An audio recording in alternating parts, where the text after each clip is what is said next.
Brandon Gaudin, Charles Davis, happy to be with you. And, Charles, we've got two teams who know each other extremely well. These division games, they tend to be battles. People scout like crazy in this league, but no one scouts more than within the division. Because if you win your division, you're automatically in the playoffs.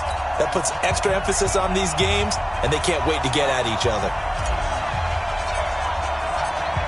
Set now to kick this one away, and off it goes.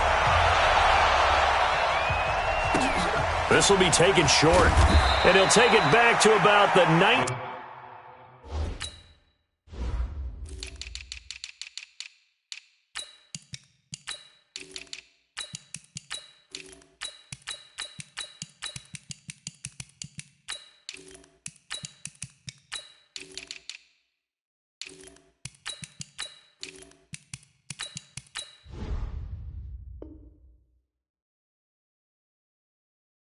Yard line. First and 10 at their own 19-yard line.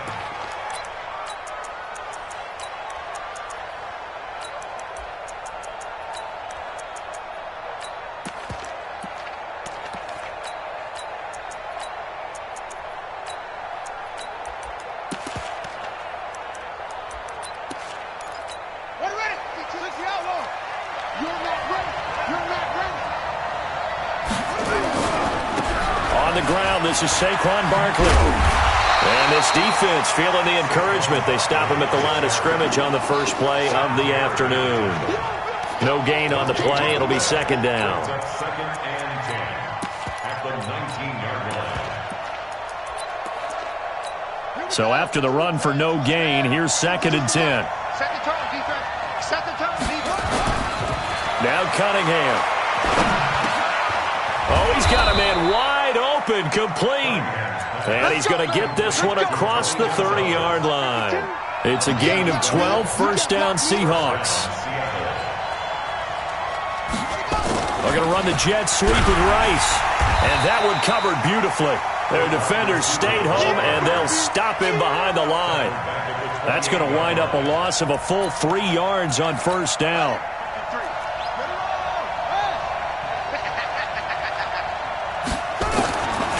To throw on second down, Cunningham. Now Cunningham has the ball knocked down. And now this is scooped up by the 49ers. And he will bring this one back. It's a fumble return for the 49er touchdown. So the defense forces the fumble. They get the score, and a guy on defense becoming offensive there, Charles. And you know they love that. Any guy on defense loves to pick up the ball and have it in his hands and try and score himself. In this case, that's exactly what happened. He'll be singing in the shower postgame.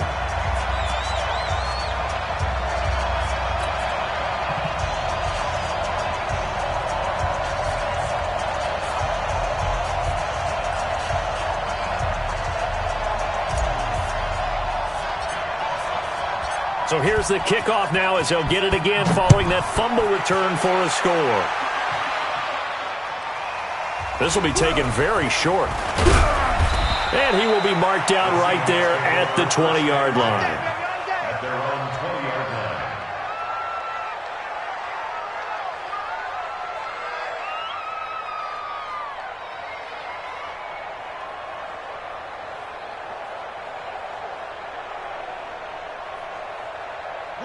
Coming to the line here to begin their next drive, the Seahawks offense. And that last possession, really a gut punch. You seemingly had it working. You were in the midst of a very strong drive, then suddenly the fumble, and you're watching the back of a defender's jersey as he brings it all the way in the other direction. There's not much more I can add to that. I thought you summarized it perfectly, partner.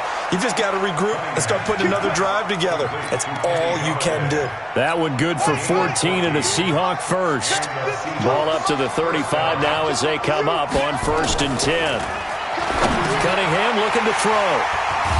And his guys are going to take over at the 39-yard line. Well, this is a defense that can confuse even the best of quarterbacks with their zone schemes. And here you've got a linebacker that's going to stay at home and just sit down in that zone. And this one basically comes right to him. Now flags will come in. I think this one's going to be on the defense for jumping.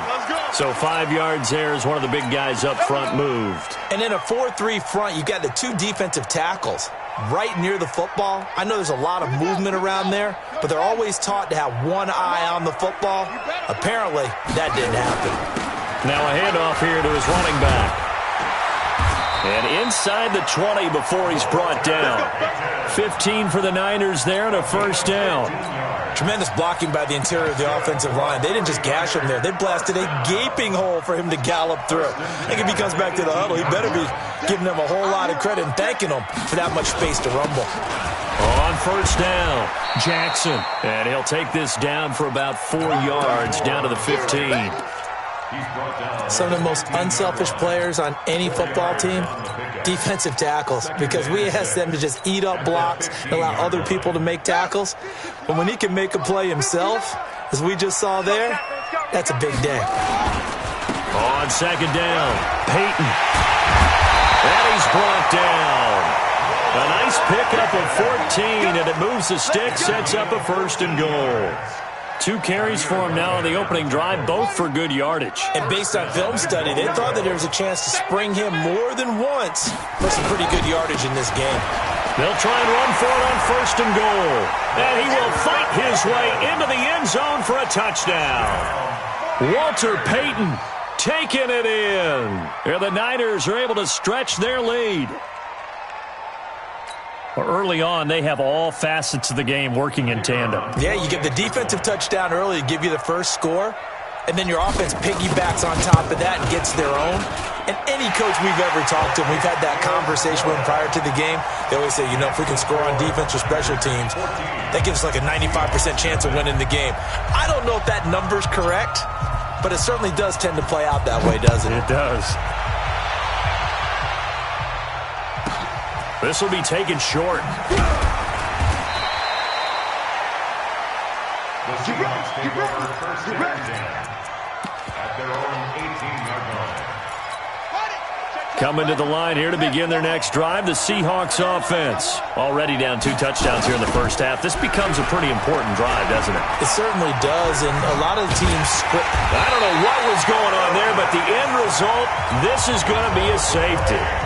Well, I'm not totally privy to what went on with their offensive meetings, but, Charles, something tells me that one wasn't in the plan. Yeah, when we had our production meeting, they didn't exactly share that with us, but I'm pretty sure that on the play sheet, the run backwards into your own end zone play was not written down. Just about every